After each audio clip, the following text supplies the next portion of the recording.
Troy at Arkansas State this Saturday, 3:30 start on CSS. Drew, Troy kind of got it together last week against UAB. Defensively and offensively, everything kind of clicked together after the first couple of weeks that they really struggled. Yeah, and that's what they needed. It was a must-win game, even though it didn't count in the conference standings. They needed that just to prove that they can win, prove that they might have some semblance of a team that had high expectations. About the only thing they didn't do wrong, or they didn't do right, was too many penalties, a school record 15 penalties, and they didn't punch it into the end zone when they could. But there's a lot to build off from that game.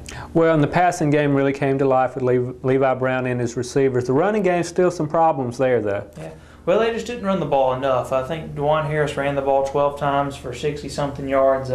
He did have a couple fumbles, but they got those back. Maurice Greer lost a fumble. I think Sean Southward was still recovering from his ankle injury, but like offensive coordinator Neil Brown said, they need to run the ball, but when they were able to pass the ball so effectively, why stop? And Brown had a record-setting day, and what I think was so impressive, that there's so many receivers he can go to and that did make plays in this game. Yeah, three guys that he didn't have last year, Tobias Gill, Josh Jarbo, Chip Reeves, all three of them made big plays in the game. So that's those are three more weapons. It kind of makes you forget about Jarrell Jernigan, who's still probably the best player on this team. And there's a few other guys, Cornelius Williams, Andrew Davis, Zach Markham, been around for a while, Alston Silvoy.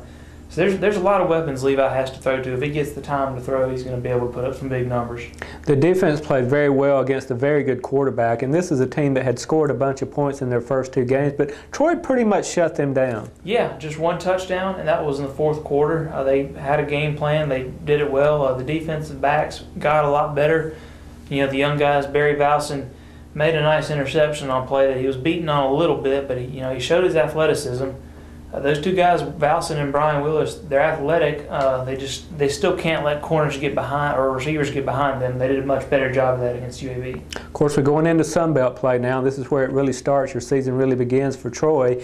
And they're going against Arkansas State team that's really good. You tell me they were predicted to be second in the league. So this is a battle, and this is a place that Troy struggled. Yeah, they've struggled up until a couple of years ago, and they went in and won 27-0. Last year they beat them 35-9 at Troy. But ASU's very good. A lot of experience on that team. Corey Leonard's a 4-year starter, 5th-year senior. Reggie Arnold, running back, is the same way. Defensive end Alex Carrington was the Sunbelt Defensive Player of the Year last year. Arkansas State's experienced up front defensively, not so much in the secondary. So I think there's a chance that Troy could have a big day throwing the ball. You said they had a bye week last week, Arkansas State, so they've been able to focus on Troy for a couple of weeks. Sometimes that can work to your favor, sometimes against it, because Troy's kind of on a roll now. I'm sure they're ready to get back into play. Yeah, I think it was good for Arkansas State last week, but Troy needed a game last week and they got it. And, there's still no serious injuries, really. So they're going into this game as good of shape of Arkansas State is, I believe. All right, Troy and Arkansas State, Saturday at 3:30.